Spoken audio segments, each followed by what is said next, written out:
Muito bom dia, meus irmãos, mais uma vez. A graça e a paz do Senhor Jesus seja com todos nós, amém? Muito bem.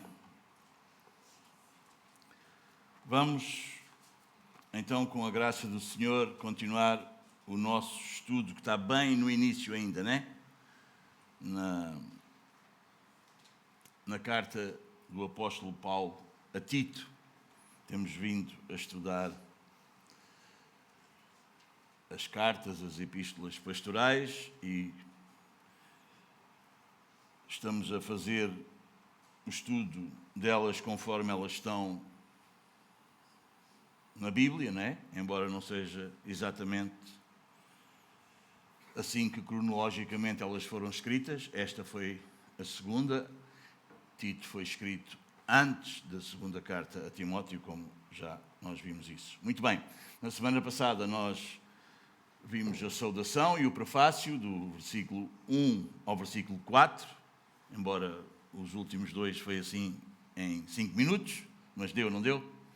Graças a Deus. Agora vamos ver, então, dos versículos 5 ao 9. Deveres e qualificações dos ministros. Vamos debruçar-nos sobre esta passagem e com a ajuda e a graça do Senhor iremos expô-la, esperando em Deus que sejam uma bênção para nós, para a Igreja e para aqueles que nos rodeiam. Amém? Vamos fazer a leitura então, meus amados. Por esta razão te deixei em Creta, para que pusesses em ordem as coisas restantes, bem como em cada cidade constituísses presbíteros, conforme te prescrevi.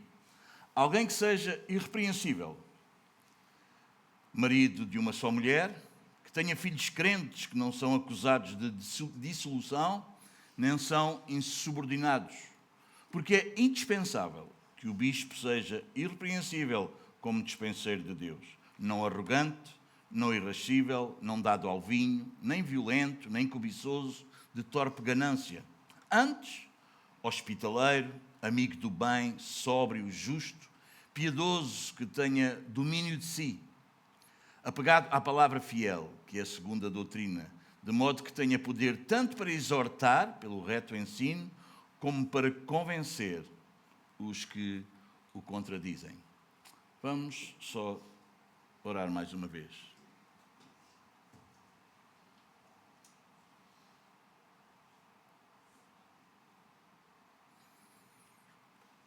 Senhor nosso Deus e Pai, nós vimos agora mais uma vez pedir-te que tu sejas conosco. Senhor, sejas comigo a expor a tua palavra, que possa fazer de maneira fiel, abençoadora e edificante para com a tua Igreja, com amor e compaixão. E aos meus irmãos, Senhor, que me ouvem aqui nesta manhã, que eles possam ouvir a tua voz. E assim como todos aqueles que irão ouvir esta gravação. Nós pedimos estas coisas no nome do Senhor Jesus. Amém. Podemos ficar sentados.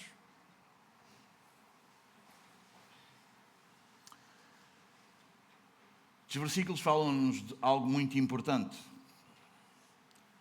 Uma igreja debaixo da liderança de Deus. Amém? É uma igreja que tem uma liderança, vocês entendem? Que tem líderes, que tem pastores, que tem presbíteros. Reparem que o apóstolo Paulo, ao escrever a Tito, ele vai dizer que em cada cidade constituísses presbíteros. Reparem que a palavra cidade vem no singular e os presbíteros vêm no plural. Quer dizer que não é bíblico haver um líder só da igreja. Vocês entendem? Amém? Não é bíblico. Isso não encontramos nas Escrituras. Isso não é uma igreja apostólica. Isto não é uma igreja que segue a doutrina dos apóstolos. Amém? Diz, em cada cidade. Não quer dizer que só tenha que haver um pastor em cada, ou uma igreja em cada cidade. Pode haver mais. Era bom é que em cada cidade houvesse pastores para pastorear a cidade. Amém? Conseguimos perceber isso, meus amados?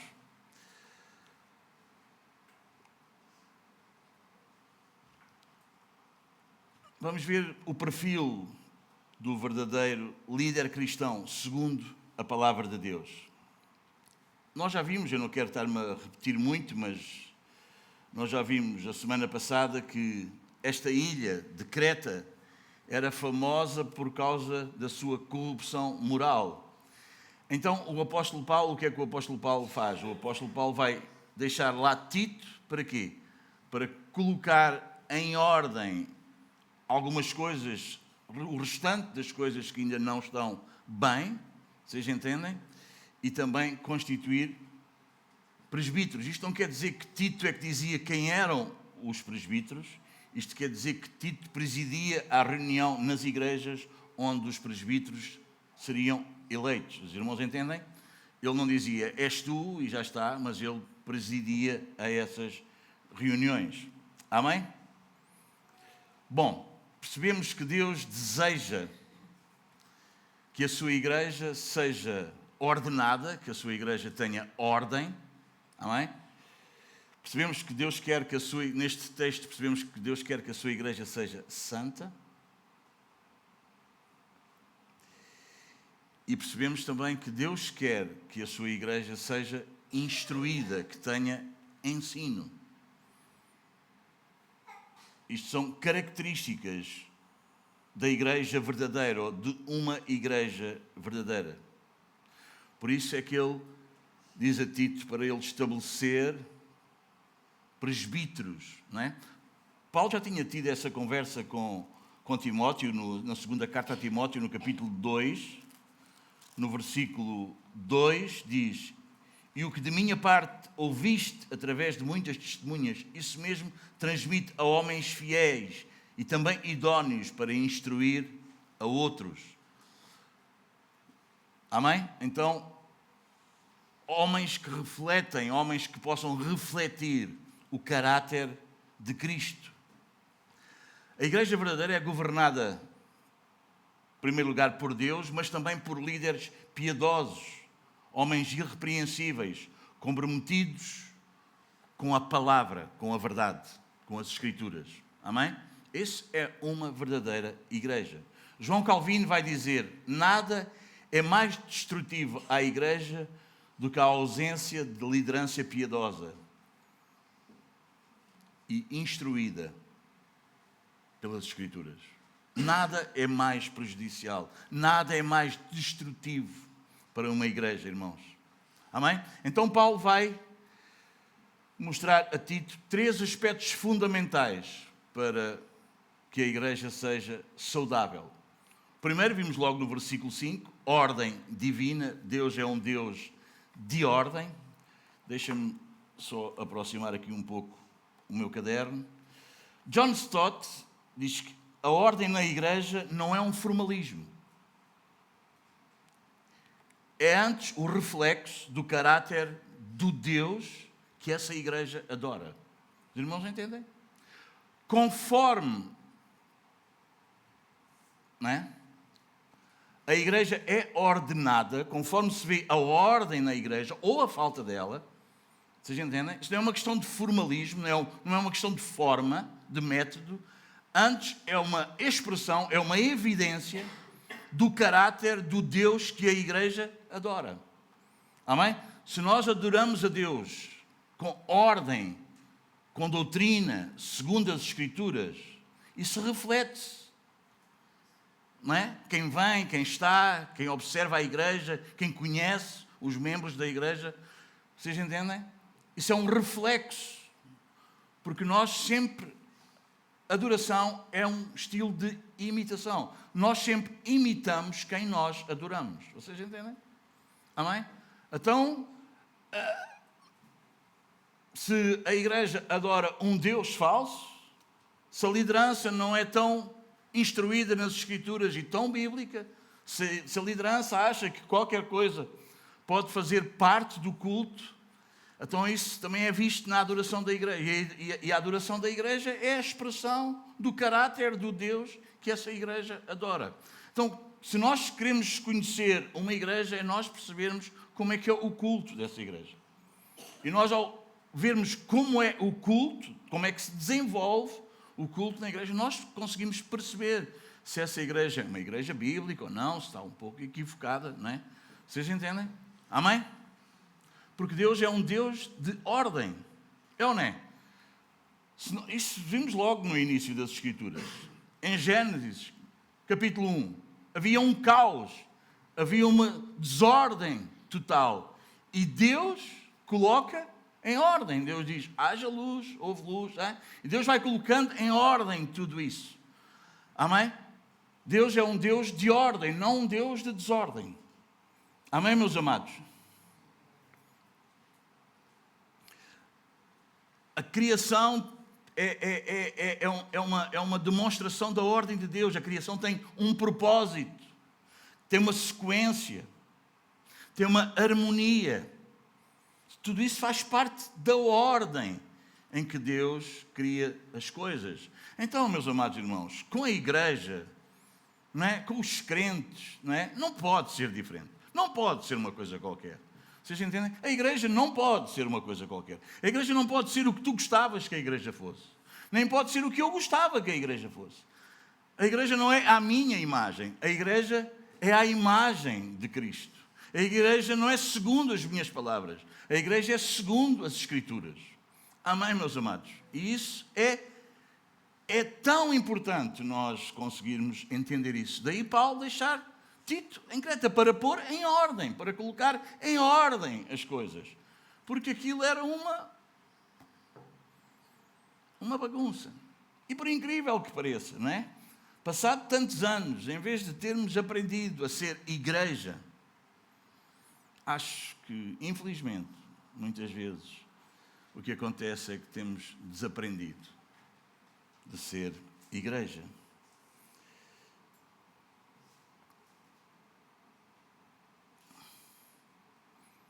Por exemplo, o tabernáculo em Êxodo 25, 9. Vai aí Êxodo 25, 9.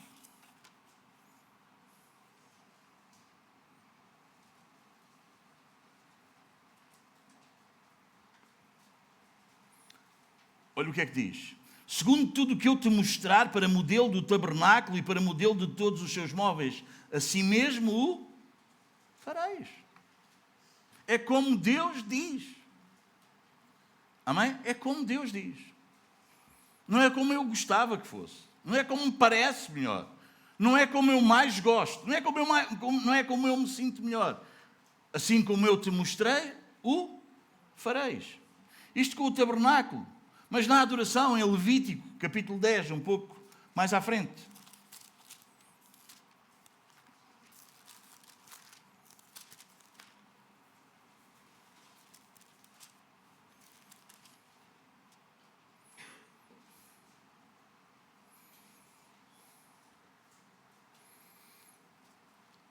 Nadab e Abiú, filhos de Arão, tomaram cada um o seu incensário e puseram neles fogo, e sobre este incenso trouxeram fogo estranho perante a face do Senhor, o que lhes não ordenara. Quer dizer, eles trouxeram o que Deus não tinha dito. Vocês entendem? Talvez eles pensaram como muita gente pensa hoje. Bem, nós podemos ter isto no culto, podemos ter aquilo no culto. A Bíblia não proíbe, sim, mas a Bíblia manda. Vocês entendem? Vocês entendem? Mas a Bíblia manda. A Bíblia manda ter velas no culto. Isso a gente diz logo, não, mas isso é dos católicos, a gente não usa. Sim, mas há muita coisa que no mundo evangélico acontece no culto que a Bíblia não manda. Vocês entendem? E eles trouxeram fogo estranho perante a face do Senhor, o que lhes não ordenara. Quer dizer, eles fizeram algo que Deus não tinha dito para fazer. Isto faz parte do princípio regulador do culto. Vocês entendem? No culto só deve existir o que Deus ordenou. Não podemos ter essa ideia equivocada que no culto pode acontecer coisas e termos coisas no culto só porque a Bíblia não diz, não proíbe. Vocês já viram, se Deus tivesse que proibir todas as coisas que nós, como homens, inventamos? Então era uma lista que nunca mais acabava. E vocês entendem? Agora, Deus é claro, Deus diz, é assim, pronto. Se não é o que Deus diz, não é para fazer. Não é para ter. É fácil entendermos isto. Ou não. Agora, não é? Há uns tempos na nossa vida que nós não entendíamos assim. Louvado seja Deus por isso. É por isso que Paulo deixa Tito em Creta, para quê? Para pôr em ordem o restante das coisas. E eu louvo a Deus que nós somos uma igreja em que Deus está colocando em ordem um grande restante das nossas coisas. Louvado seja o Senhor por isso. Amém? Amém, meus amados? Não pode fazer parte da igreja, parte da adoração, parte... Sabe o que é que aconteceu a estes homens? Eles foram consumidos.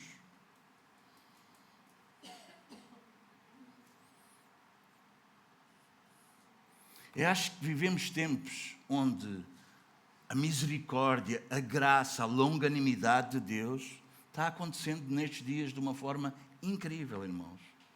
Incrível. Incrível. Deus está esperando que os seus eleitos se arrependam. Amém? Deus está à espera. Amém? Em Isaías 6,3, lembram-se na visão de Isaías, não é? Diz que ele viu, não é? O Senhor no dia da morte do rei Uzias, não é? E havia o quê? Havia ordem. Ele diz que a terra está cheia da sua glória. Ele viu a manifestação da glória de Deus, da ordem de Deus na criação. Se nós avançarmos para o Novo Testamento... Não, desculpem, também, deixem-me só ainda no Antigo Testamento. A nação de Israel, Êxodo 18.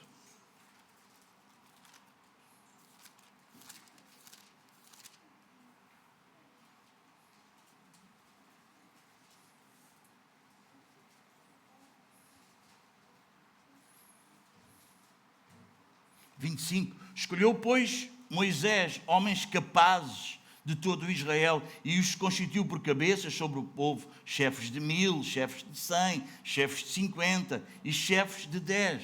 Estes julgavam o povo em todo o tempo. A causa grave trouxeram a Moisés, e toda a causa simples julgaram eles. Amém? Havia o quê? Ordem. Ordem, meus amados irmãos. Ordem. Ordem. 1 Coríntios, agora sim no Novo Testamento, na Nova Aliança, 1 Coríntios, o apóstolo Paulo, no capítulo 14 da primeira carta que ele escreve à igreja de Corinto, capítulo 14, versículos 33 e 40. Porque Deus não é de confusão, e sim de paz, como em todas as igrejas dos santos. Amém? Meus amados irmãos, eu não sei se tu tens essa mesma percepção que eu, mas deixa-me dar-te a minha percepção. Eu às vezes vejo, já há muito tempo que não vejo, mas há algum tempo eu via, meus amados irmãos, igrejas que aquilo é tamanha confusão, tamanhos disparates, que eu não conseguia fazer no meu quarto, sozinho, em frente ao espelho, que eu achava aquilo ridículo e um tremendo disparate. Mas as pessoas não há pessoa mais ofendida à face da terra, que é a terceira pessoa da Trindade, o Espírito Santo. E eles dizem que atribuem isso ao Espírito Santo, irmãos. Loucura, gente maluca da cabeça. Gente completamente...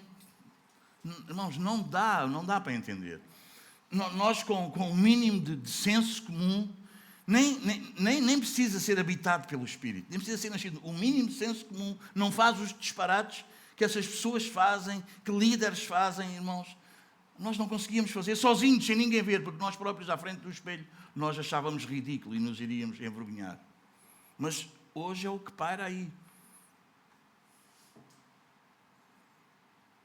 Por causa disso, é preciso pôr em ordem.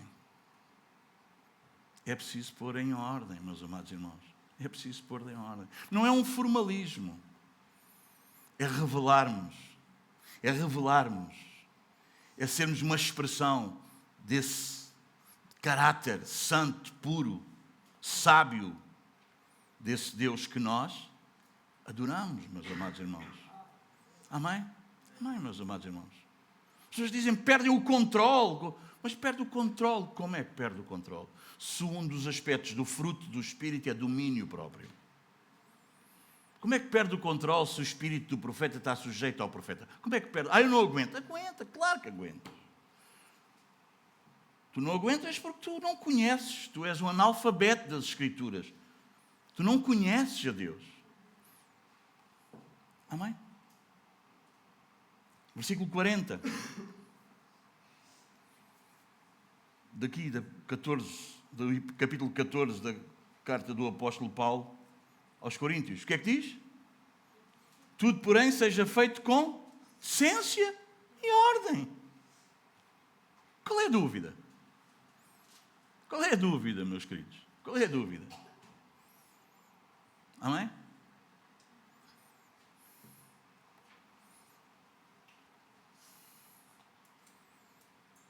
A igreja precisa de ordem divina. Os irmãos não acham? Não é? A igreja precisa de uma estrutura. Paulo não deixa a organização da igreja ao gosto dos homens, ao gosto de Tito, ao gosto humano, ao gosto do freguês. Vocês entendem? Bom, há pessoas que estudam o povo, não é? E depois a igreja é segundo o povo tem. O povo gosta de milagres. A gente vamos falar de milagres. O povo não é? Cheio de ganância e dinheiro. Nós vamos falar sobre dinheiro. Vocês entendem? E vamos fazendo a igreja, não é? Dás 10 e vais receber não sei quantos. E vamos fazendo a igreja ao gosto do povo. Paulo diz, não, mas isto não é ao gosto humano. Isto não é ao gosto do homem caído. Amém? Paulo ordena a Tito que pusesse em ordem. Isto é um termo usado aqui, um termo da medicina, um termo médico. É endireitar o que está deslocado, o que está fora. A igreja precisa ser curada e organizada pelas Escrituras. Amém, meus amados irmãos? Amém? O governo da igreja, a liderança da igreja, deve ser bíblica. Paulo manda nomear presbíteros, tal como eu vos disse no plural, em cada cidade singular.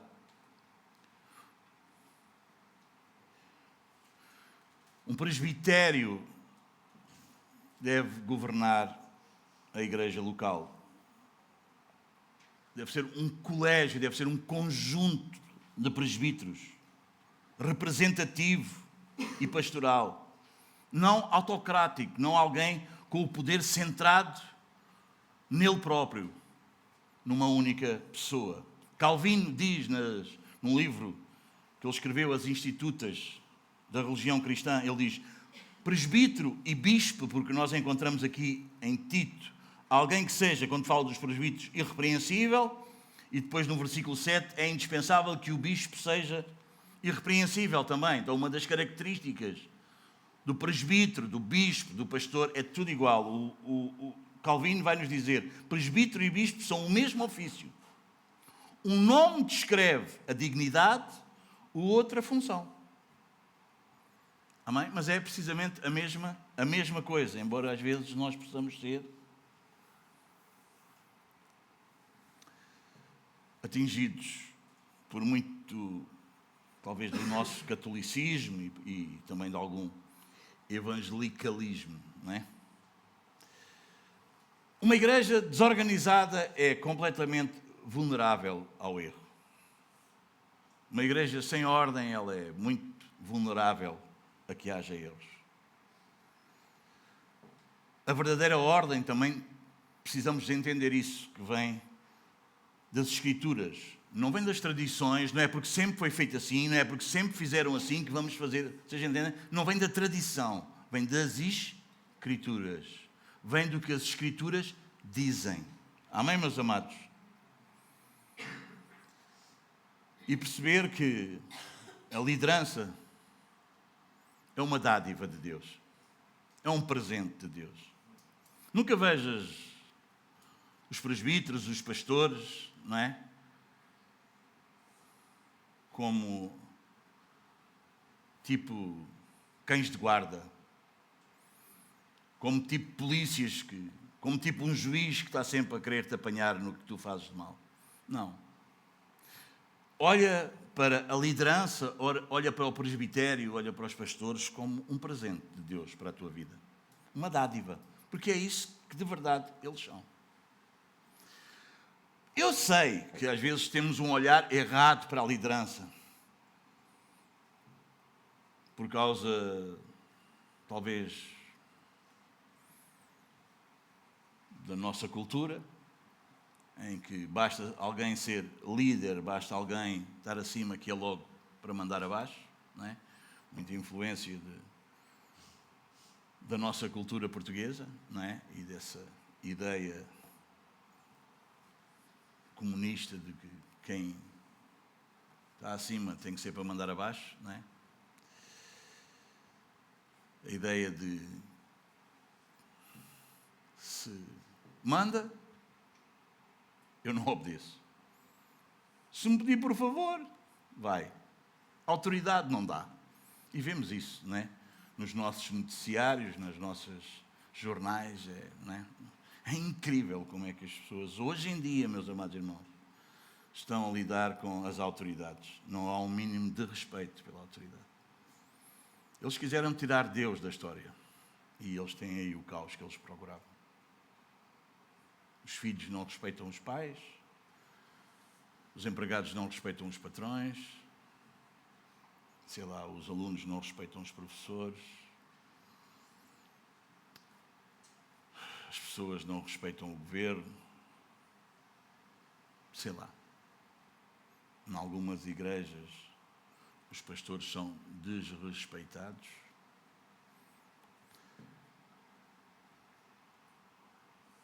Na América, 1.500 pastores abandonam o ministério todos os meses. Uma média de 50 por dia.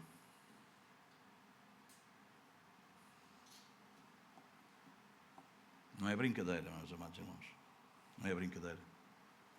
80% dos graduados nos seminários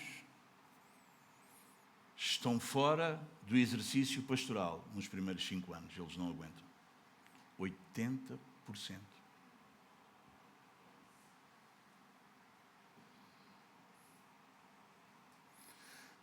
70% dos pastores lida com depressão.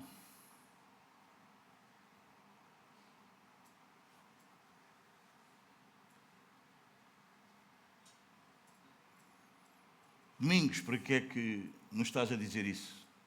Para vocês perceberem qual é o diagnóstico. Porque só depois do diagnóstico é que nós podemos aplicar a cura. Vocês não entendem? Eu não quero que fiquem pelo diagnóstico. Eu quero que sejamos todos nós curados pela palavra do Senhor. Vocês entendem, meus amados irmãos? Quando nós vamos ao médico e ele faz-nos o diagnóstico e ele diz-nos, olha, estás mal, tens um cancro, tens não sei o quê, tens, não é? E a gente fica, mas saber o diagnóstico não vai mudar nada. Pois não, meus amados irmãos. É preciso aplicar o curativo, o tratamento.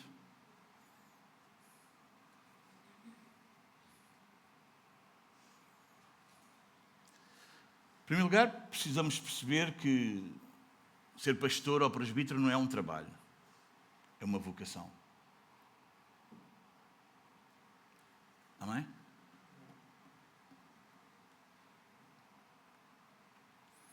Eu não decido ser pastor. Deus chama. E eu respondo a esse chamado. É uma vocação, é um chamado. Amém?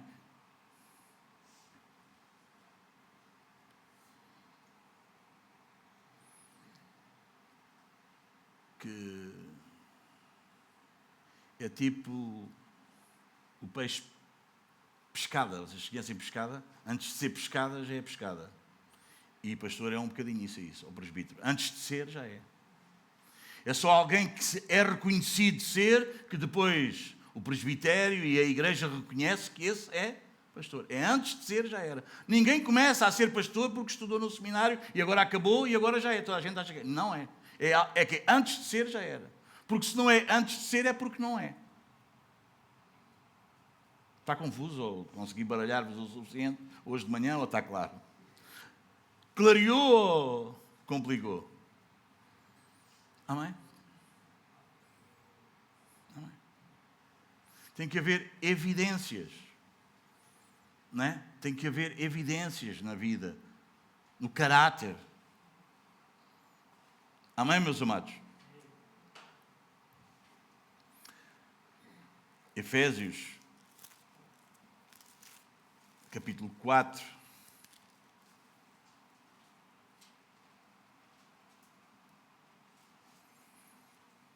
Versículos 11 e 12. Lembram-nos isso mesmo.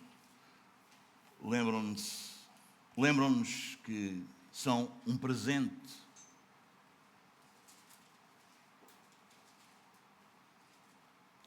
No versículo 7 diz: e a graça foi concedida a cada um de nós segundo a proporção do dom de Cristo. Por isso diz, quando ele subiu às alturas, levou cativo o cativeiro e concedeu dons aos homens. Ora, que quer dizer subiu, senão que também havia descido até às regiões inferiores da terra. Aquele que desceu é também o mesmo que subiu acima de todos os céus, para encher, ou preencher, ou completar todas as coisas. Ele mesmo deu ou concedeu uns para apóstolos, outros para profetas, outros para evangelistas, outros para pastores e mestres, com vistas ao aperfeiçoamento dos santos, para o desempenho do seu serviço e para a edificação do corpo de Cristo. Então, os presbíteros, os pastores, são uma dádiva, são um presente de Deus à igreja. Amém? Lembram-se, não vou aqui aprofundar muito isto, porque nós já estudámos quando estudámos as cartas de Timóteo, lembram-se? Mas às vezes, o que é que serve nós termos um presente se nós não sabemos para o que é que ele serve? É ou não é? Damos um presente fantástico, não é? Ao nosso neto, aos nossos filhos, não é? E nós ficamos todos empolgados com o presente, uau, uau. E ele olha e nem usa, põe de lado, vai logo buscar outro. E nós ficamos, uau, porque ele nem sabe para que é que aquilo serve. Não tem uma ideia. É um presente. Ficou contente porque é um presente. Nós ouvimos falar em presente, uau. Mas depois, como não sabemos para que é que serve, torna-se quase inútil. E é isso que acontece na vida de alguns crentes, de alguns, como é que eu vou chamar? Para ser assim de uma forma pastoral. Talvez consumidores de igrejas, consumidores de pregações, consumidores de cultos. Não discípulos. Porque um discípulo reconhece o mestre, é um aprendiz do mestre. Mas são consumidores. Curiosos do Evangelho. Né? Se eles não sabem, também não dão valor. Ao ponto de hoje em dia muita gente achar que nem precisa de igreja nem de pastor. Eu leio a Bíblia em casa, oro, tenho a minha relação com Deus, está tudo ok. Ele não sabe nada das Escrituras. Ele é só um ignorante. Bastante equivocado. Perdido nos seus devaneios. Amém, meus amados? Bom, se a igreja precisa e deve ter ordem, quem a governa deve ter o quê? Um caráter como deve ser. Um caráter santo. É ou não é? Vamos ver então dos versículos 6 a 8 o caráter do líder cristão, do presbítero, do pastor. Já vimos que ele deve ser irrepreensível. Bom, deixa só aqui dar-te uma nota. Irrepreensível não quer dizer perfeito. Porque se as qualidades e a exigência fosse ser perfeito, vocês já sabem, não é? Ou não? Preciso dizer. Não havia. Não havia, né? Não havia. é alguém que está livre. Irrepreensível é alguém que está livre de acusações justas. Porque acusações toda a gente faz. Eu não é. Mas é alguém que está livre de acusações justas. Alguém que é acusado justamente. Que é acusado de algo verdadeiramente. Esse deve ser um dos aspectos do caráter do líder, do presbítero ou do pastor. Alguém irrepreensível. Alguém que está livre de acusações justas, de acusações que possam comprometer o seu testemunho e o testemunho da igreja. Bom, nós vamos ver que Paulo, ao escrever a Tito, e já tinha feito isso com Timóteo, a liderança não começa na igreja. Começa aonde? Vocês conseguem perceber pelo versículo? Aonde? Em casa. 1 Timóteo, só aqui um bocadinho atrás. 1 Timóteo, capítulo 3, versículo 5 diz, ou 4, que governe bem a própria casa, criando os filhos sob disciplina, com todo o respeito, pois se alguém não sabe governar a própria casa, como cuidará da igreja de Deus? Bom.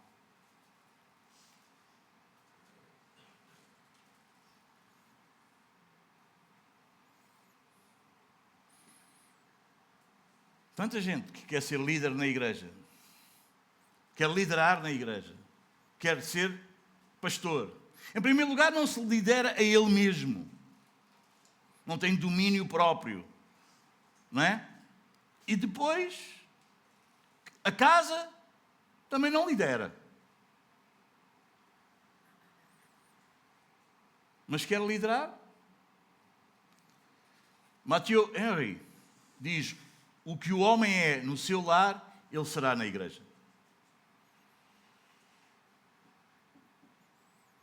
Não tenhas grandes expectativas que alguém na igreja vai ser alguma coisa tão diferente, mais tarde ou mais cedo. Vais perceber que o que ele é, lá em casa, ele vai ser na igreja. Isso vai ser perceptível, visível. Bom, em primeiro lugar, ele deve ser um exemplo de santidade. Ele deve ser alguém em que as pessoas olham e veem nele o fruto do Espírito. Vamos lembrar o fruto do Espírito? Vocês acham que é importante? Onde é que está a passagem que fala do fruto do Espírito? Gálatas 5, boa. Versículos 22 e 23.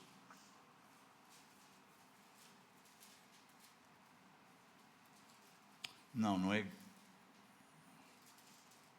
Gálatas 4, peço imenso desculpa.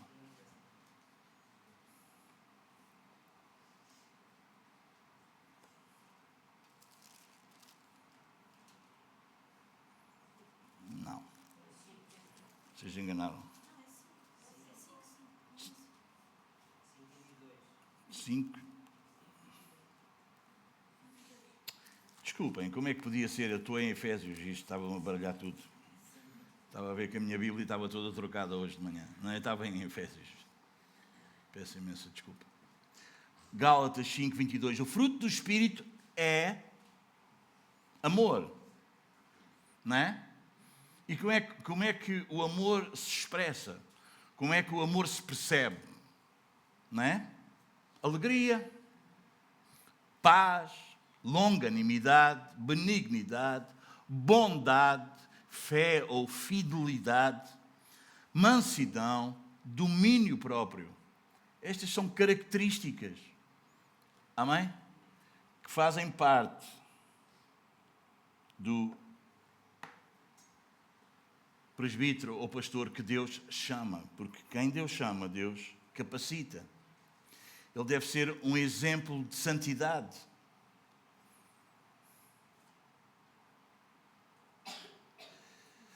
Para eles apacentarem o rebanho, como o Daniel nos leu no início. O Novo Testamento detalha-nos com uma grande precisão as funções do presbítero. Em primeiro lugar, o presbítero deve pastorear a igreja do Senhor. Em Atos 20, 28, nós não vamos ler, mas quem está a escrever pode anotar. 1 Timóteo 3,5, nós já vimos. 1 de Pedro, como nós já lemos, 5,2. O presbítero deve fazer o quê? Ele deve proteger a igreja, tanto quanto a ataques externos, quanto aos internos. Atos 20, 29 a 31, fala-nos disso. Amém? Tipo, como, creio que era Calvino, disse, o pastor deve alimentar as ovelhas, mas deve correr com os lobos e com os ladrões. Vocês entendem? Amém? Amém, meus amados? Amém? Isso precisa ser feito.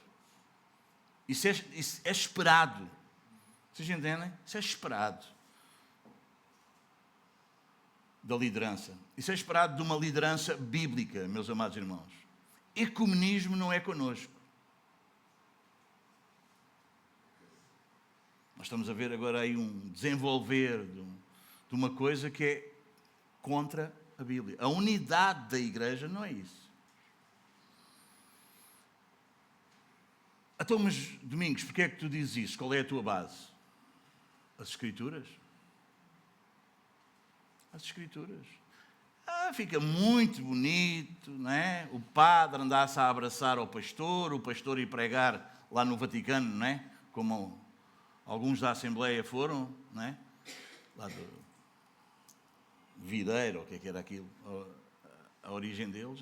Isto dá a chamar o Papa de irmão. O Papa não é meu irmão. Aliás, nós no dia 31 vamos comemorar. Nós vamos comemorar, vocês entendem? O quê? A reforma. Uma das coisas era contra o quê? Contra o papado, contra o Papa.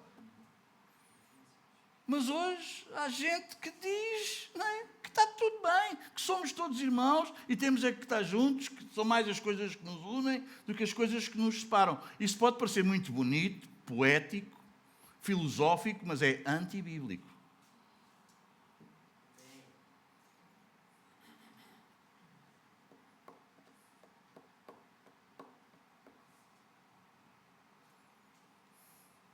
O presbítero deve governar e dirigir a igreja servindo-lhe de exemplo, padrão, não é? Paulo diz lá na primeira carta aos Coríntios, não é? Sede meus imitadores, como eu também sou de Cristo.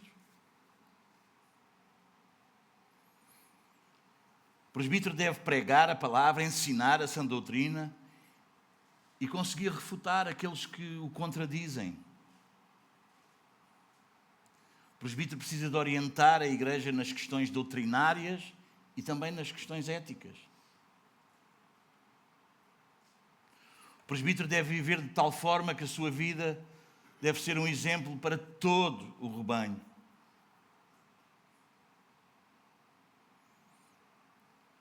Como temos lá em Gálatas 6:1, o presbítero deve corrigir com espírito de brandura aqueles que são surpreendidos em alguma falta. Não é só porque alguém cometeu alguma coisa que tem que levar uma pancada. Não. Deve ser corrigido com o quê? Com brandura. Não é? Isto não quer dizer que vamos andar ao colo com os insubordinados. Não é? Já sei que depois algumas cabeças começam a funcionar. Não. Vocês que estão a entender? Insubordinado é alguma coisa. Cair em alguma falta é outra. Sim? A Bíblia até diz, bem, se alguém dizendo-se irmão, tu chamas a atenção 1, 2 vezes, ele persiste no erro, afasta-te. Dizendo-se irmão. Um perdido a gente vai insistir. É ou não é? Ele está perdido. Agora alguém dizendo-se irmão. E é corrigido uma vez. É corrigido 2 vezes. Ele diz, bom, não caminhes, porque as conversas, o estilo de vida, os lugares, não te vai fazer bem. Amém? Conseguimos entender isso, meus amados irmãos? Essa coisa que, nós temos o Espírito de Deus, somos mais fortes. Deixa eu dar-te um exemplo que eu acho que já vos dei aqui há um tempo atrás. Se tu estiveres com gripe e te deitares com a tua mulher que não tem gripe, Qual é a maior probabilidade? É que tu que não tem, é a tua mulher que não tem gripe de passar a cura, ou tu que tens a gripe passares a gripe a ela? Qual é a probabilidade? Diz-me lá. Qual é?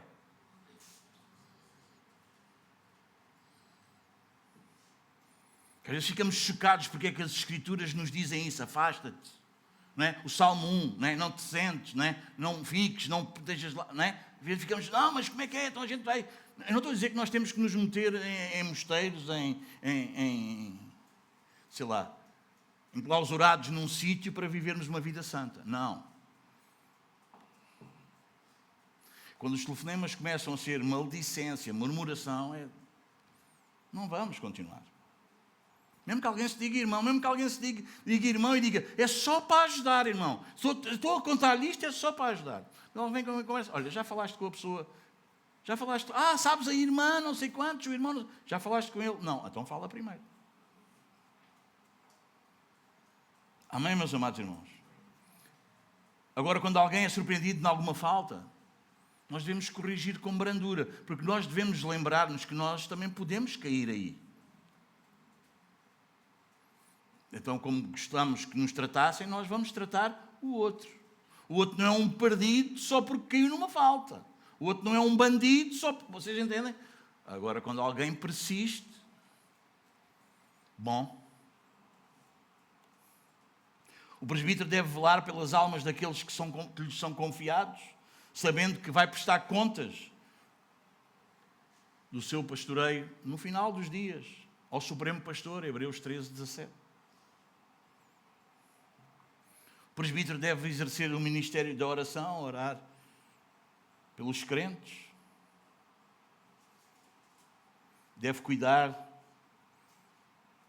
dos crentes pobres também, Atos 11:30.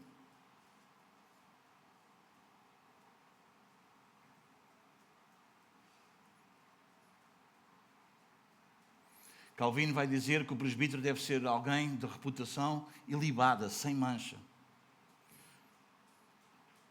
O presbítero, o pastor, deve ter uma doutrina pura e também uma vida pura. Em primeiro lugar, o presbítero precisa ser irrepreensível como líder da sua própria família. Ele precisa ser irrepreensível como marido. Deve ser marido de uma só mulher. Naquela altura havia poligamia, estava um hábito, não é, no povo judeu de ter mais que uma, não é? E eles estavam chegando à igreja e os apóstolos estavam tendo alguma dificuldade, não é, com a conversão de alguns e eles não conseguiam lidar logo ali momentaneamente com a questão, vocês entendem? E alguns estavam na igreja com duas mulheres, porque isso já tinha acontecido antes da sua conversão e eles estavam com alguma dificuldade nisso, mas Paulo vai dizer, para liderar, não. É marido de uma só mulher. Amém? Ser alguém que é fiel à sua esposa, não pode ser um homem adúltero.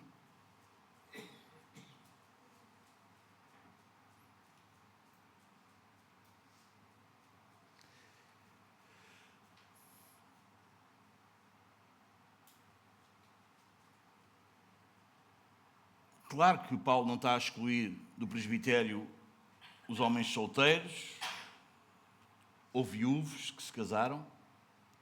Ele está a instruir a igreja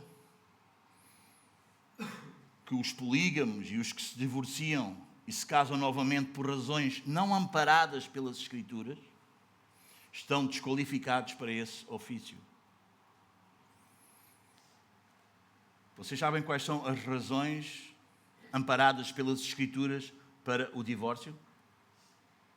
Quantas são? Isso mesmo, são duas. Quais?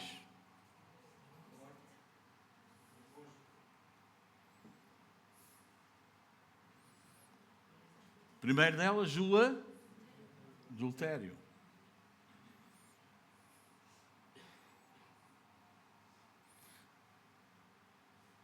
Foi ele que cometeu adultério. E a mulher está no direito, a esposa está no direito de não querer continuar a relação.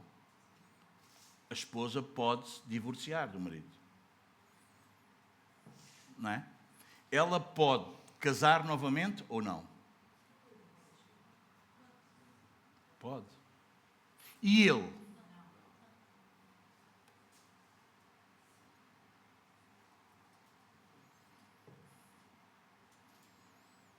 Alguns de nós conhecemos. Não é um crente. É pastor. Não interessa o que é que a moda agora dita, irmãos. Interessa o que as Escrituras dizem.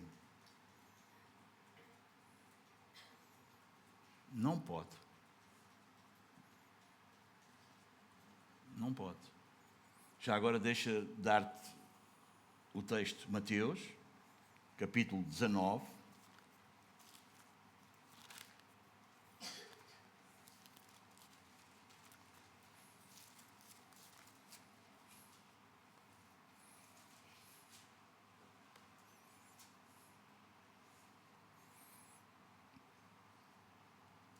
Versículo 9.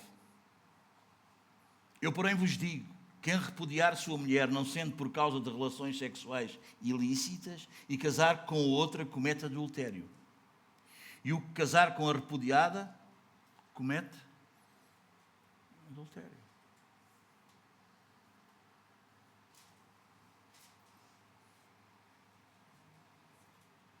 Amém?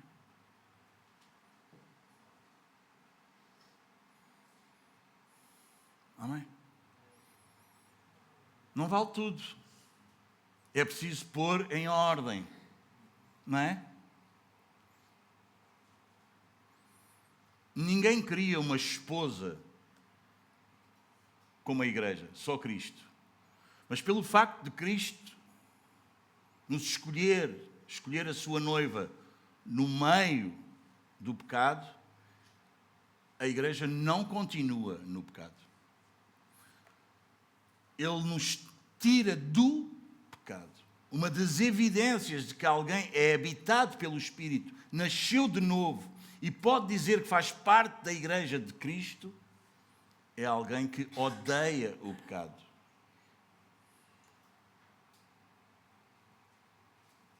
Isso é uma das evidências, meus amados irmãos. Mas não só isso. Ele odeia o pecado, deixa de fazer o que é pecado, o que é errado, o que é pecado, mas não só isso. Ele também quer agradar a Deus. Não é só alguém que deixa de fazer o mal. É alguém que passa a amar a Deus acima de todas as coisas. Há muitas pessoas que dizem, então, mas eu já não minto. Então, mas eu já não roubo. Então, mas eu já não cometo adultério. Então, mas eu já não digo palavrões. Sim. E como é que está a tua relação com Deus? Tu tens uma relação saudável com Deus? Diariamente? Irmãos, verdadeiro cristianismo não é abandono de erros. Verdadeiro cristianismo é devoção a Deus. Ou tu achas que alguém habitado pelo Espírito Santo de Deus, a terceira pessoa da Trindade, não vai estar voltado para Deus? Vai estar voltado para quê? Para ele, para si próprio? Isso é uma impossibilidade. Claro que nós ainda estamos na carne. Claro que nós ainda temos paixões. Claro que nós ainda temos tentações. Claro, tudo isso faz parte. Mas o nosso alvo maior, para onde o Espírito nos leva, para onde o Espírito nos volta, é para Deus. Amém? O que é que diz lá no Catecismo? A primeira é o quê? É glorificar a Deus e ter prazer nele. Percebes? Não é só glorificar. Eu vou glorificar a Deus, mas se não for, mas eu tenho que glorificar. Não, é o meu prazer.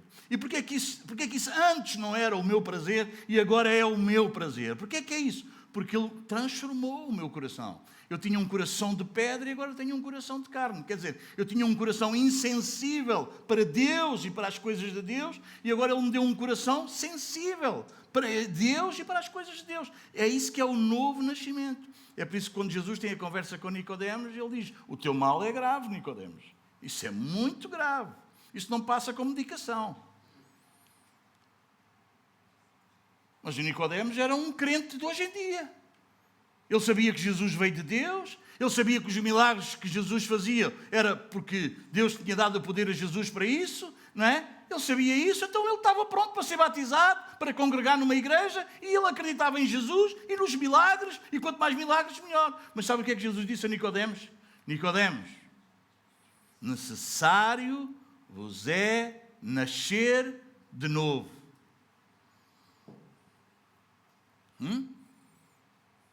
Amém, meus amados irmãos? É preciso pôr em ordem. É preciso pôr em ordem. Eu vi aqui há tempos, acho que foi a minha filha que mostrou, numa coisa dessas de Instagram, alguém sendo batizado numa igreja dita evangélica e quando está a sair das águas a pessoa benze. Isto para mim é um escândalo. Quer dizer, a pessoa não tem culpa, porque a pessoa não está doutrinada, a pessoa não sabe nada, a pessoa não entende nada, e foi no meio de uma emoção onde foi muita gente batizada, estás aí, queres ser batizado, uau, citou Jesus, bora aplaudir, vai. Não, não é uma brincadeira. É preciso o quê? Pastores, presbíteros, quê? Bíblicos, que conhecem a palavra. Amém? Conhecem a palavra. Amém? Meus amados irmãos, ninguém se perde porque demora a ser batizado. Ninguém se espera porque demora a ser membro da igreja. Não, irmão, ninguém se perde por causa disso. Muitos andam perdidos porque foram batizados e não deviam ter sido, e muitos andam perdidos porque foram colocados membros da igreja e não deviam ter sido. E depois, para desmontar isso, é um problema. Porque a pessoa... Não sei se estamos a entender. Precisa haver... Bom, estávamos a falar aqui da situação de uma só mulher. É isso, meus amados irmãos. Não há nas Escrituras base para eu hoje deixo a minha mulher e vou arranjar. Não há base nas Escrituras para isso. Não há base nas Escrituras para isso. Ainda que hoje em dia se diga isso. Mas as Escrituras não mudaram. Os céus e a terra podem mudar. Agora, a palavra não muda. Amém? A palavra não muda. Nem Deus muda. 1 aos Coríntios 7:15, temos a outra razão.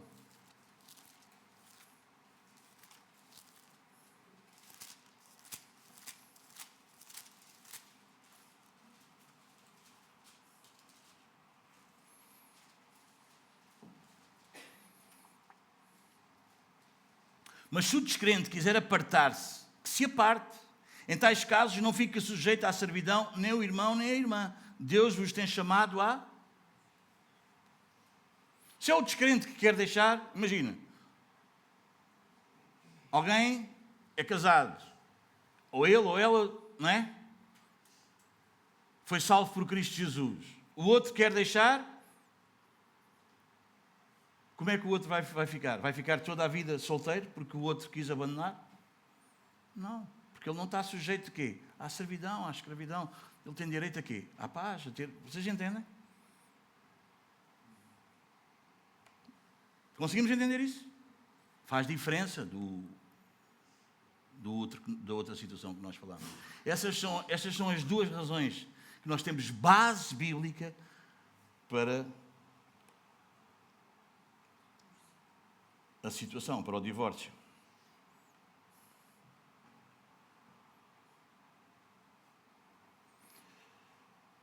Deve ser um marido de uma só mulher é um marido fiel. Ele deve também ser irrepreensível como pai. O presbítero, o pastor, precisa ser o sacerdote do seu lar. Ele é o líder espiritual da sua família. Ele deve criar os seus filhos na disciplina e na admoestação do Senhor. Ele precisa de orar pelos filhos, orar com os filhos. Que há uns anos atrás, recebi um casal em minha casa, que eles estavam com um problema com o filho. O filho estava a ter tendências homossexuais. E o filho tinha quantos anos? Era pai, 13 anos, não é? 13 anos. E eu chamei o pai para o terraço da minha casa, para o pátio, não é? Para a parte exterior da minha casa. E a sós com o pai eu perguntei. Ele estava aflito, as lágrimas corriam no rosto. E eu perguntei-lhe, teu filho tem 13 anos, Quantas vezes tu já te sentaste com o teu filho a ler a Bíblia? E ele empurrava isso para a igreja. Sim, mas ele leva. Quantas vezes tu, não é já oraste pelo teu filho? Quantas vezes tu já oraste com o teu filho?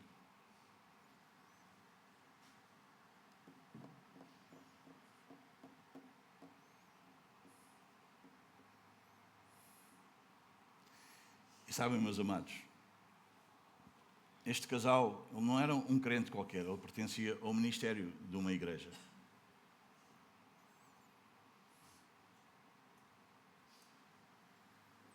Eu louvo a Deus, meus amados irmãos, para onde o Senhor nos tem trazido. Eu louvo a Deus pelo trabalho de sexta-feira à noite aqui, com as nossas crianças. Eu louvo a Deus por Deus nos ter dado o entendimento que trazer os pais, as mães, aqueles que educam, estarem aqui juntamente. E não ser um pastor que dá, mas ser os pais que ajudam a aplicar a palavra aos filhos. Aprendendo aqui, e eles ainda levam uma folha para cá. Ainda existe isso, não é? Não desistiu. Eu não acompanho isso todos os dias, mas não é? Eles levam uma folha onde de segunda, terça, quarta, quinta, sexta, sábado, eles têm um trabalho para fazer com os filhos. E onde nós podemos, não é controlar no sentido de guarda, mas é controlar no sentido de proteção, perceber se as coisas estão a ser feitas. Porque se ensinares o menino no caminho em que ele deve andar, mais tarde, ele não se desviará dele. Temos isso lá em Provérbios, capítulo 22, versículo 6. Embora um pai, meus amados irmãos, não possa determinar a salvação dos seus filhos, ele pode preparar o caminho para o Senhor. Amém? Uma instrução da palavra de forma positiva. Não é ir buscar só a palavra quando quer dar na cabeça. Sabes o que é que a Bíblia diz? Não é? Não, é de uma forma positiva. Deus não é um carrasco, Deus é um pai cheio de amor. Vocês entendem? Às vezes alguém quer educar os filhos só indo buscar a palavra para quando eles... Não.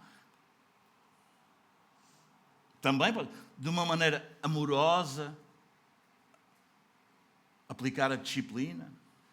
Amém? Amém, meus amados. Amém. Filho, está-me a custar tanto. E ele está a ver as lágrimas correrem nos meus olhos.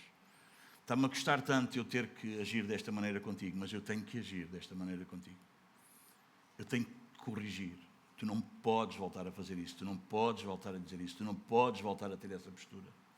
Disciplina de uma forma amorosa.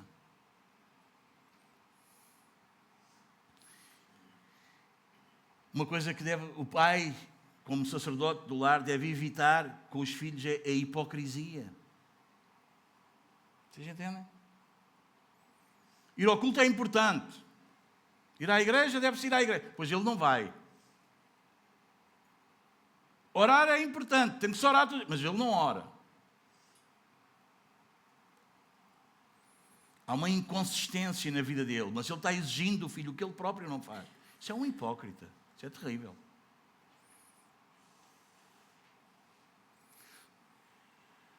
Se o presbítero não sabe governar a própria casa, como é que ele vai poder saber governar a Igreja de Deus? Pergunta o apóstolo Paulo na primeira carta aos Coríntios 3, 4 e 5. John Stott é direto e ele vai nos dizer que os pais que não tiveram sucesso na condição dos próprios filhos não são merecedores de confiança quanto a conduzir a família de Deus.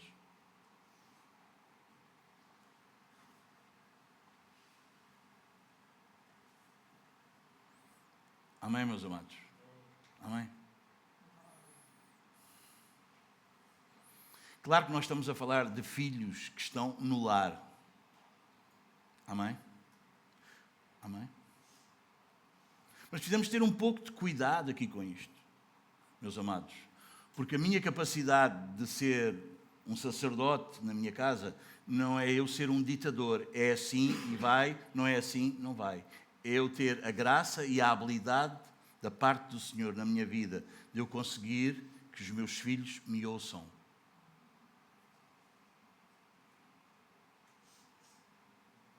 Amém? No que depender de mim, eu ter uma abordagem de forma que possa ser ouvido. Porque às vezes há pais que têm uma abordagem que os filhos já nem os podem ouvir. Embora eles estejam a dizer tudo o que é correto, mas eles já nem o conseguem ouvir. Porque aquilo já está tão grave. Não é disso que a Bíblia fala. Vocês entendem? Porque se eu estiver aqui atrás deste púlpito e eu falar convosco de uma forma que vocês já nem me conseguem ouvir, ninguém vai me ouvir. Onde é que isso começa? Na casa, no lar. Amém? Amém, meus amados? É verdade que alguns nunca vão ouvir. Filhos e ovelhas. Sim, vai ser. Poderá acontecer. Mas da tua parte. Amém?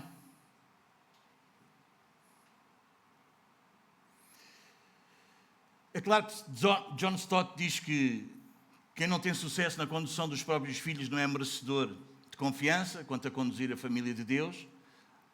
Burke, ele vai dizer que quando os filhos numa casa são obedientes e crentes, pode-se concluir que o pai também é apto para presidir na igreja. Concluímos então que os filhos dos presbíteros devem ser cristãos.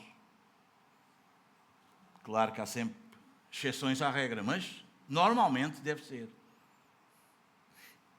Eles não devem ser apenas salvos, mas eles devem ser bons exemplos de obediência e dedicação. Em primeiro lugar, a quem? A quem é que tu vês, em primeiro lugar, um filho obedecer? A quem? A Deus, não é? Se ele não obedece a ti, que te vê, achas que ele vai obedecer a Deus que não vê? Amém. Amém.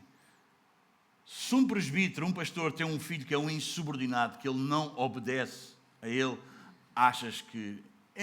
mesmo que ele toque na igreja, aqui não toca, mas mesmo que ele cante na igreja, mesmo que ele faça não sei o quê. Alguém está a entender?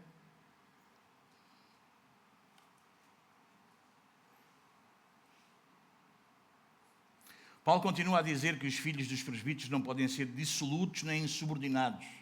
A palavra grega azoteia, dissoluto, significa dissolução ou libertinagem. Trata-se de uma pessoa que é incapaz de guardar dinheiro, de juntar, vocês entendem? Ele gasta tudo. Alguém que desperdiça os seus bens, especialmente aplicando-os nos seus próprios prazeres, arruinando a sua vida com luxúria e extravagância. Tipo filho pródigo, sabem como é? Não deve ser assim. Esse homem é azotos, é gastador, extravagante, que se entrega aos prazeres pessoais. Essa é a palavra usada no filho pródigo. Essa pessoa primeiro arruína a riqueza e depois arruína-se a ele. Infelizmente nós conhecemos, não é? E temos histórias de pastores que não... Tipo Eli, eles não conseguiram tratar com os seus filhos. Davi também se calou e o filho dele vai abusar da irmã. Vocês entendem? Um pai nunca pode ficar calado. O pai é a autoridade do lar. Ele não pode ficar calado. Ele não pode ficar indiferente. Não esperes coisas boas de um pai que não fala com os filhos. Não esperes que os filhos vão ser aquela coisa. Não esperes. Não vale a pena teres. É complicado, é muito grave. Amém?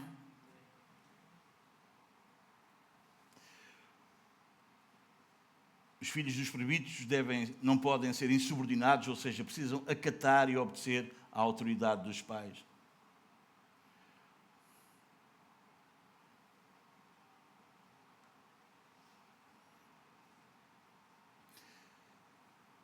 A convivência em família era designado, tinham na altura um significado, e têm nos dias de hoje, essencial para a expansão e para o aprofundamento da fé. Muito mais naquela altura, claro, porque as igrejas ainda eram quase exclusivamente comunidades que se reuniam nas casas.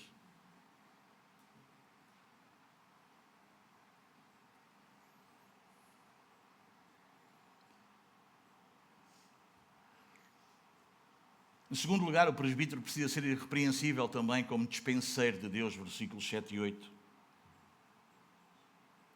Paulo trata do assunto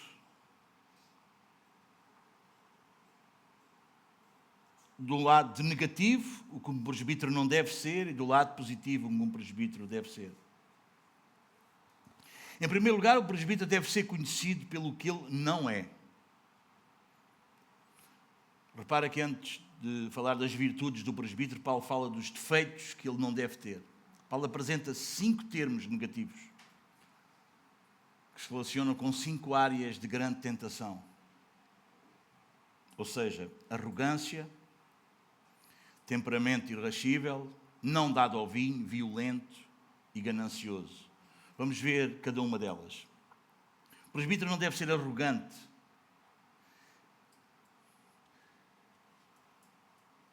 A palavra grega é autados.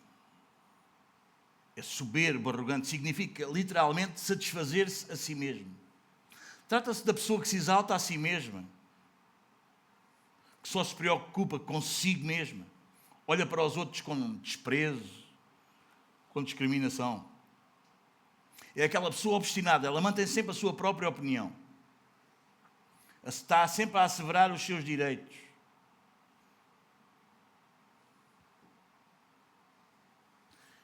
Não é capaz de considerar os direitos, nem os sentimentos, nem os interesses das outras pessoas. Essa pessoa não pode ser presbítero na igreja.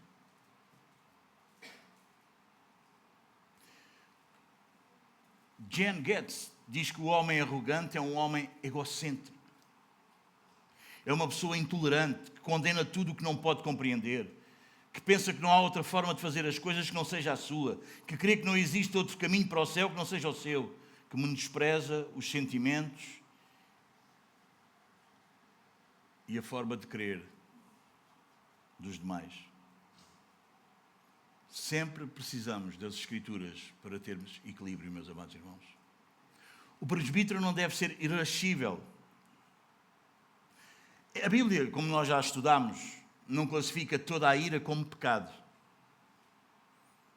Daí dizer, irai-vos, mas não pequeis. Nós devemos nos irar com o mal. Aliás, se nós amamos o bem, nós devemos detestar o mal. Essa coisa que nós, pronto, está sempre tudo, não. Se nós amamos o bem, e essa deve ser a característica de toda a igreja, principalmente a de um líder, a de um pastor, de um presbítero. É aquela pessoa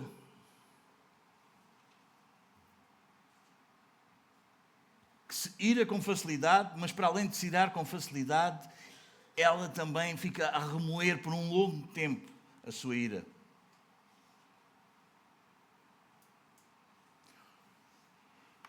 Como é natural, meus amados irmãos, um homem que nutre mágoas e ressentimentos no seu coração definitivamente não está preparado para exercer o presbitério.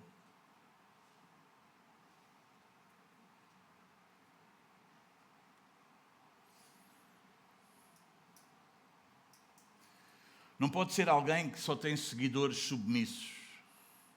Vocês entendem?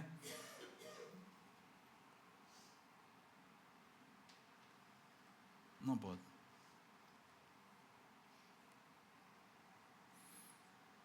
Também pode ter irmãos corresponsáveis. É por isso que não deve liderar sozinho, deve ter outros que lideram com ele. Vocês entendem? Não é alguém que lida só com gente submissa, gente que faz o que ele diz, mas com gente que com ele, com as Escrituras abertas, consegue discutir, discernir o que é certo.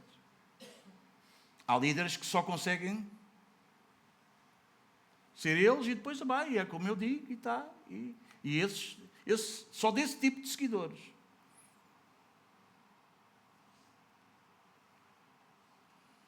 O presbítero não deve ser dado ao vinho. É verdade que nem todos os presbíteros são totalmente abstêmios, mas todos são chamados à temperança e à moderação.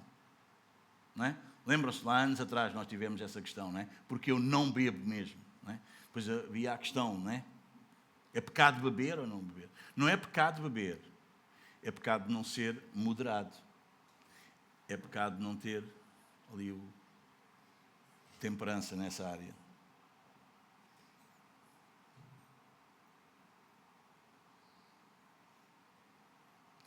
Embora as Escrituras não nos ensinem a abstinência total, o Antigo e o Novo Testamento colocam-se claramente contra o quê? Contra a bebedeira, Provérbios 23, 1 de Pedro, capítulo 4. O apóstolo Paulo é claro quando escreve aos Efésios, ele vai dizer o quê? E não vos embriagueis com vinho, mas enchei-vos no qual há dissolução, mas enchei-vos do Espírito, Efésios 5, 18, não é? É interessante como às vezes as pessoas conseguem ter o dedo para apontar e dizer que bebedeira é pecado e não andar cheio do Espírito Santo não é pecado. Mas tanto uma coisa como outra é pecado, porque está lá no mesmo versículo. Não vos embriagueis com vinho onde há contenda, mas enchei-vos, ou deixem-se encher pelo Espírito. É as duas coisas. Mas às vezes a igreja está muito pronta a apontar se vir alguém alcoólico e está muito pronta a lidar normalmente se vê alguém frequentador de cultos, mas vazio do Espírito. Que Deus nos ajude, meus amados irmãos. Bom, mas a Bíblia é suficientemente clara entre o uso do vinho e o abuso do vinho. Amém? Bom, o presbítero não deve ser violento. Aquele que abandona o amor e recorre à violência em palavras e ações não está preparado para exercer o presbitério.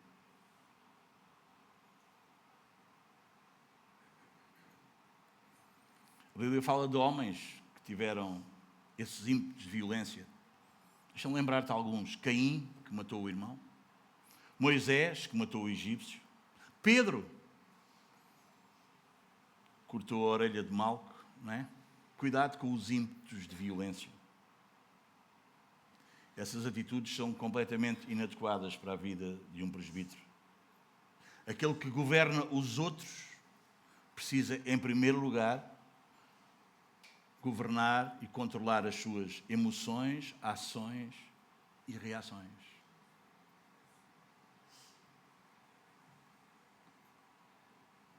Amém? O presbítero não deve ser cobiçoso de torpe ganância.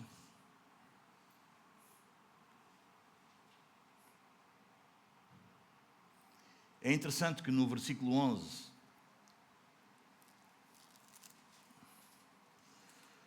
lá em Tito, no capítulo 1, é preciso fazê-los calar, porque andam pervertendo casas inteiras, ensinando o que não devem, por torpe ganância. É interessante que os falsos mestres ensinam o que não devem por torpe ganância. Enquanto que os homens de Deus, os presbíteros e os pastores na igreja, precisam ser homens despojados completamente da torpe ganância. O presbítero deve ser conhecido pelo que ele é,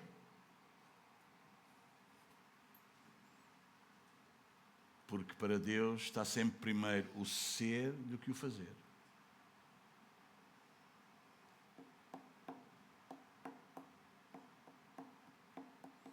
Amém, meus amados? O ministério é mais uma questão de caráter do que de competência.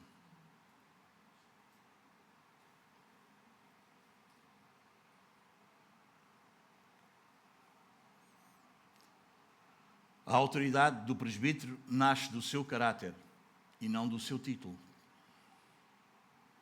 Conseguimos entender? Quem disse isso A ideia não é minha, a frase não é minha. John Owen.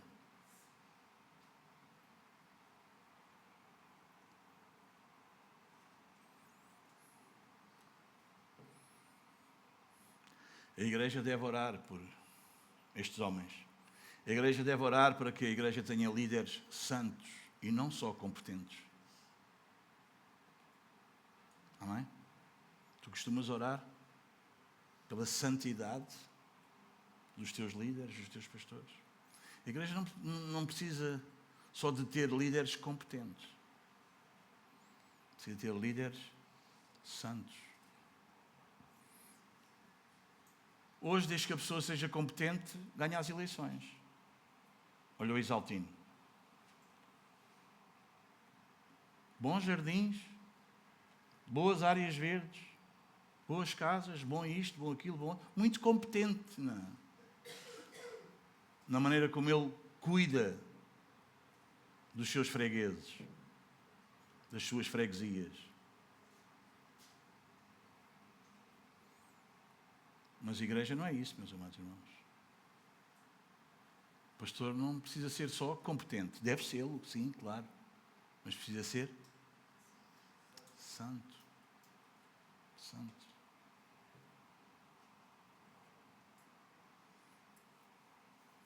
Toda a igreja, claro, todo o cristão é chamado a refletir esse padrão. Pois Cristo é o supremo modelo, não é? Da liderança. Mateus 20.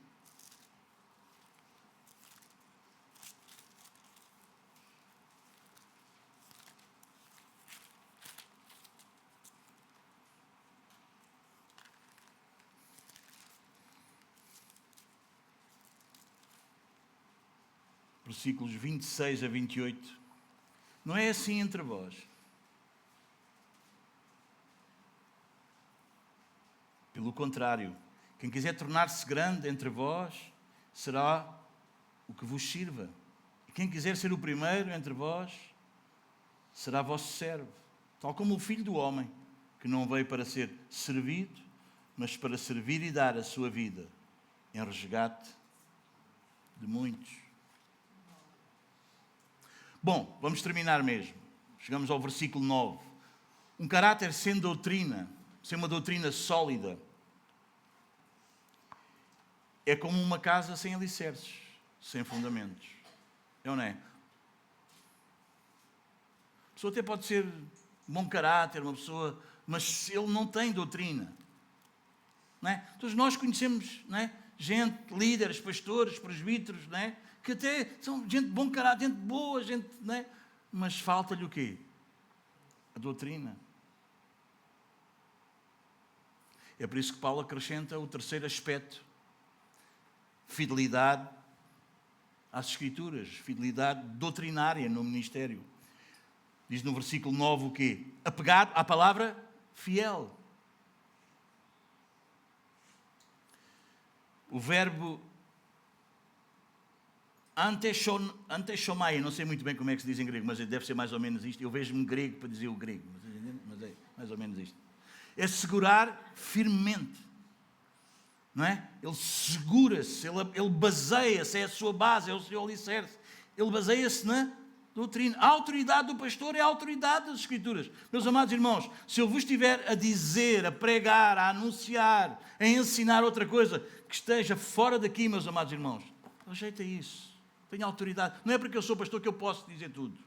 Eu posso dizer o que está aqui.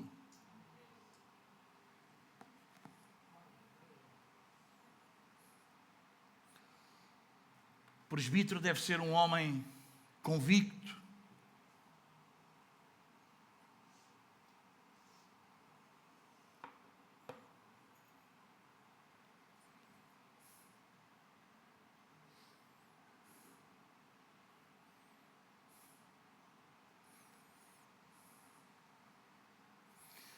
Não basta ter boa vontade. É preciso conhecimento sólido das Escrituras. Herman Bernvink, acho eu que é assim que se diz assim: a Igreja Reformada é uma igreja da palavra. Onde a palavra se cala, a igreja deixa de ser reformada.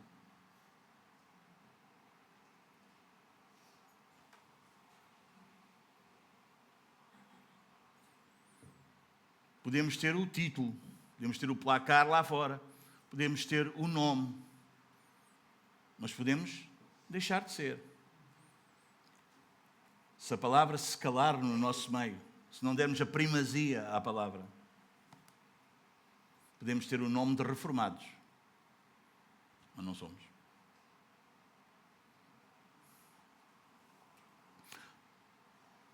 Duas funções do presbítero: é exortá-lo pelo reto ensino, isto é, proclamar a verdade. Ele precisa proclamar a verdade, anunciar a verdade, falar a verdade, ensinar a verdade. Amém? A melhor maneira de combater a mentira é falar a verdade. Irmão. Precisas andar a descobrir todas as mentiras que dizem acerca do Evangelho. Não precisas de saber todas as mentiras. Precisas saber a verdade. Meus amados irmãos, a verdade é melhor do que o que funciona. Hoje as pessoas vivem muito no pragmatismo, o que funciona, o que dá certo. Mas há um dia em que todos nós vamos comparecer perante o justo juiz. Amém? Como eu já vos disse, uma nota falsa pode abençoar uma série de gente. Ofereço 50 euros ao Dani. A nota é falsa. O Dani vai e compra uma prenda para a Sara. E ainda vai e consegue ir almoçar com os amigos. Não foi uma série de gente abençoada?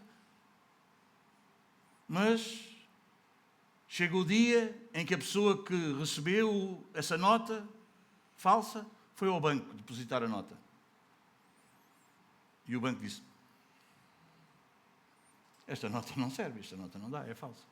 É isso que acontece em muitas igrejas, meus amados irmãos. Porque funciona. Mas o casamento melhorou. Mas eu fui curado. Mas não sei o quê. Sim, e foi.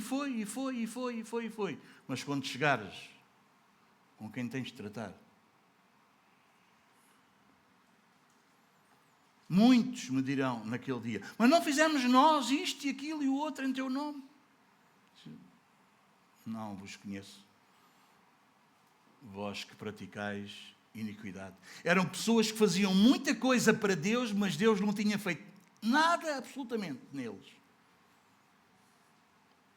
Eram Esaús, viviam a vida como eles queriam. Não eram Jacós, que Deus lutava com ele. Tu sentes a luta de Deus contigo? Uma luta entre a carne e o espírito, uma luta entre obedecer a Deus, uma luta. Sentes essa luta? Há luta? Uau, boa. Essa luta talvez quer dizer que tu és um filho de Deus. Essa luta talvez quer dizer que tu és um crente em Cristo Jesus. Amém? Agora, se tu pecas e vai e não queres saber e está tudo bem e não interessa nada e bora e vamos. E Deus é amor e no final Deus não vai mandar ninguém para o inferno. Vais ter uma grande surpresa. Então, as duas funções do presbítero é proclamar a verdade e convencer os contradizentes, é refutar as pessoas do erro. O líder reformado, o presbítero, o pastor, ele precisa ser pastor e teólogo. Ele prega com ternura, mas também defende a fé com firmeza.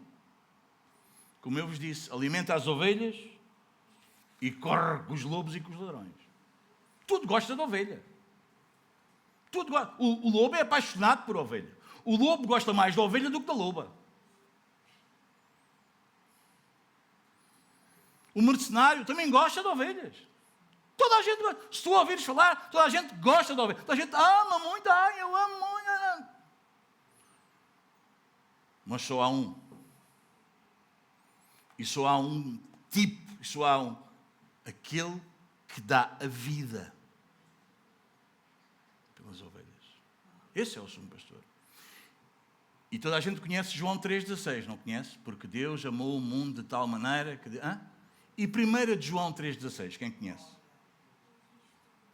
Podes ler. Se souberes de cor, diz-me. Quem sabe de cor? Sabemos João 3,16. Mas 1 de João 3,16 não sabemos. Bora lá ler, abre lá aí 1 de João 3,16. Primeiro é encontrar, leia assim com uma boa voz. Pode ser?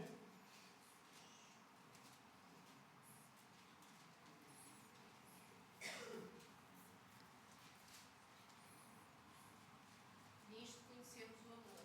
Cristo deu a sua vida por nós e devemos dar a nossa vida pelos irmãos. Também é bom. 1 de João 3,16, não é? Só que isso fala mais, não é? Assim, pronto, fala um bocadinho diferente. Mas é importante. Nisto consiste o amor. Ele deu. Está lá João 3,16, está lá metido. Não, o João está a falar a mesma coisa, não é? Mas não acaba aí. É isso, meus amados irmãos. É isso. É aquele que dá a vida. Louis Benkoff diz: a fidelidade doutrinária é o escudo que protege a Igreja de Cristo. Não protege de Cristo, protege a Igreja que pertence a Cristo. Está entendido, não é? A fidelidade é o escudo. Está a ver o escudo, aquela peça da armadura? A fidelidade às Escrituras é o escudo que protege a Igreja de Cristo. Em tempos que nós vivemos, que tudo é relativo, meus amados irmãos, a Igreja precisa de ter pastores que preguem a verdade sem medo.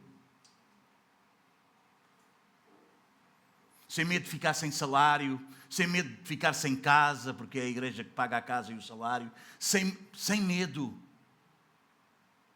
Sem medo, meus amados irmãos. Sem medo.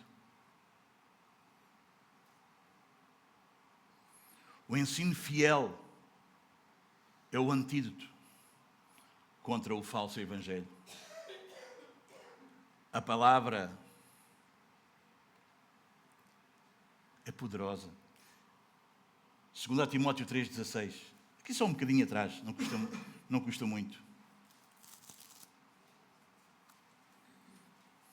Toda a Escritura é inspirada por Deus e útil para o ensino, para a repreensão, para a correção, para a educação na justiça, a fim de que o homem de Deus seja perfeito e perfeitamente habilitado para toda a boa obra. Então, Tito, capítulo 1, versículo 5 a 9, revela que a saúde espiritual da Igreja depende em muito da fidelidade dos seus líderes. Há um fundamento. Qual é o fundamento? A ordem divina. Como é que isso se aplica? O governo da Igreja, os seus líderes, devem refletir essa ordem, essa vontade de Deus. Há o fundamento de um caráter santo. Como é que isso se aplica? O presbítero deve viver o evangelho que prega. Essa é a aplicação prática. O fundamento é fidelidade doutrinária.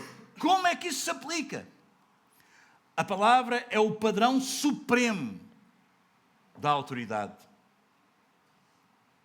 A Igreja reformada é reformada porque está sempre sendo reformada pela palavra de Deus. Ecclesia formata semper reformanda. A Igreja reformada está sempre sendo reformada pela palavra. É ou não é verdade, irmãos? Nós vimos este domingo, vimos no próximo domingo e estamos nós a ser reformados. Louvado seja Deus. Um apelo como vosso pastor. Orem por líderes piedosos. Sujeitem-se à autoridade deles com alegria, como diz lá em Hebreus capítulo 13, versículo 17. Sê tu mesmo um exemplo daquilo que tu crês. Um breve resumo, e vou terminar mesmo agora. Cristo governa a sua Igreja. O presbitério serve como instrumento da sua autoridade. A doutrina vai moldar o caráter. E o caráter traz legitimidade ao ministério. Vou terminar com uma frase de João Calvino. A Igreja de Cristo prospera quando os seus líderes vivem o evangelho que pregam. Vamos orar. e a seguir vamos adorar a Deus. Senhor Deus, dá-nos fome da Tua palavra. Livra-nos da ignorância espiritual e do engano deste mundo. Faz-nos um povo instruído, Senhor, sábio, fiel, que ama a Tua verdade e a pratica com alegria. Senhor, que os líderes sejam mestres piedosos e o Teu povo aprendizes humildes. Que a Tua igreja cresça em conhecimento e graça até que todos cheguemos à plenitude de Cristo. Esta é a oração, Senhor, que eu te faço, em nome de Jesus, o nosso Mestre e Senhor. Amém. Vamos adorar a Deus.